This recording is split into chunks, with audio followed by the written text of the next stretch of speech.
Multi functional checker. इससे हम बहुत सारे टास्क को कंप्लीट कर सकते हैं। अगर आप हॉबी से जुड़े हुए हैं, अगर आप ड्रोन, आरसी प्लेन, यूएवी कुछ भी बना रहे हैं तो आप इसका यूज़ कर सकते हैं। बॉक्स के बाहर दिखने में कुछ इस तरीके से रहता है। यहाँ पे एक छोटा सा डायल दिया हुआ है, इसको आप घुमाने के लिए घूमता है ये, और क्लिक भी होता है। इसी के साथ यहाँ पे एक थ्रॉटल दिया हुआ है, ये नीचे और ऊपर की तरफ होता है, ठीक है। और यहाँ पे दिया हुआ है 3 पिन, यहाँ पे देख सकते हैं सिग्नल प्लस माइनस। यहाँ पे है आपका 8 पिन, ठीक है, जो कि बैटरी के सेल को मॉनिटर करता है। यहाँ पे एक बैटरी को लगाने के लिए मेन पोर्ट, और ये जो है यहाँ पे आप यूएसबी देख सकते हैं और टाइप सी देख सकते हैं, ठीक है। तो इसका हम लोग बहुत सारे चीज़ों में इसको यूज़ कर सकते हैं। सबसे पहला तो आप इससे अपने बैटरी का जो सेल है उसको आप चेक कर सकते हैं। यहाँ पे आप देख सकते हैं, जैसे ही आप ये जो है बैलेंस पोर्ट, कोई भी बैटरी आपके पास में है, ठीक है, 2 से लेकर के 8 सेल तक का कोई भी बैटरी आप यहाँ पे प्लग कर सकते हैं।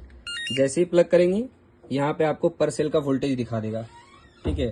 तो आप इजीली जो है पर सेल का वोल्टेज यहाँ से चेक कर सकते हैं। अगर यही सी मान के रखिए कोई भी सेल कम ज्यादा चार्ज है, ठीक है, उसको अगर साथ में आपको बैलेंस करना है कि सबका चार्ज एक हो जाए, तो यहाँ पे सिंपली ये जो आप आइकन देख सकते हैं छोटा सा, यहाँ पे आप जब क्लिक करेंगे इस तरीके से, ठीक है, यहाँ पे ये देखिए आ गया।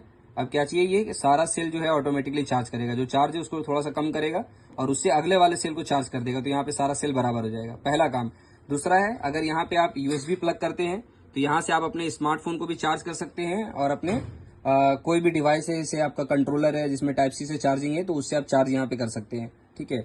इसी के साथ यहाँ पे ये जो डायल है, इससे आप कैलिब्रेशन भी कर सकते हैं। यहाँ पे ये वोल्टेज का है, यहीं पे अगर आप थोड़ा सा स्लाइड करेंगे तो ये मेजर है, तो यहाँ पे PWM है, कोई भी सिग्नल को आप मेजर कर सकते हैं। जैसे PWM सिग्नल है, उसके बाद में फिर है आपका यहाँ पे PPM सिग्नल, उसके बाद है यहाँ पे S बस सिग्नल। तो जिस तरीके से जो हमारा कोई भी ड्रोन का रिसीवर होता है, जैसे ये एक रिसीवर है, तो यहाँ पे बहुत सारा अलग अलग चैनल है, चैनल 1 2 3 4 5 6, ठीक है।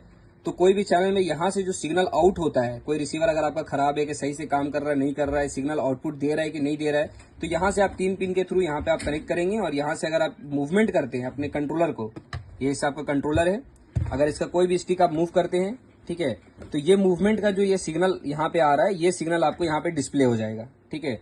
जिस भी तरह का आपका रिसीवर है, अगर एस बस है तो एस बस में ये सेट कर सकते हैं, अगर PWM है तो PWM, और अगर यहाँ पे PPM है तो PPM। तो इसके सिग्नल को भी मेजर कर सकते हो आप, किसी भी डिवाइस को चेक कर सकते हैं। इसी के साथ में कोई डिवाइस को अगर आपको चलाना है, मतलब आपको आउटपुट चाहिए, जैसे इससे हम अपने सर्वो को भी चला सकते हैं, यहाँ से जो आउटपुट निकलता है BLDC मोटर को भी चला सकते हैं। उसी तरीके से अगर आपको इससे किसी भी डिवाइस को चेक करना है तो उसको भी आप चला सकते हैं, क्योंकि इसमें आउटपुट भी आता है। ये आपका मेजर है, मेजर के जस्ट बगल में आप यहाँ पे जाएंगे, यहाँ पे अगर आप जाएंगे तो आउटपुट है, आउटपुट में यहाँ पे सिंपली इसको प्लग करना होता है। अगर आपका ESC है तो ESC को प्लग कर सकते हैं, सर्वो है तो सर्वो को प्लग कर सकते हैं। और यहाँ से जब आप, ये आपका थ्रॉटल है, जिस तरीके से आपका जो कंट्रोलर में ये थ्रॉटल होता है स्पीड को इंक्रीज डिक्रीज करने के लिए, उसी तरीके से ये थ्रॉटल है। जब आप थ्रॉटल को इंक्रीज करेंगे तो यहाँ से मोटर रन करेगा। ये और साउंड सुन सकते हैं आप, ये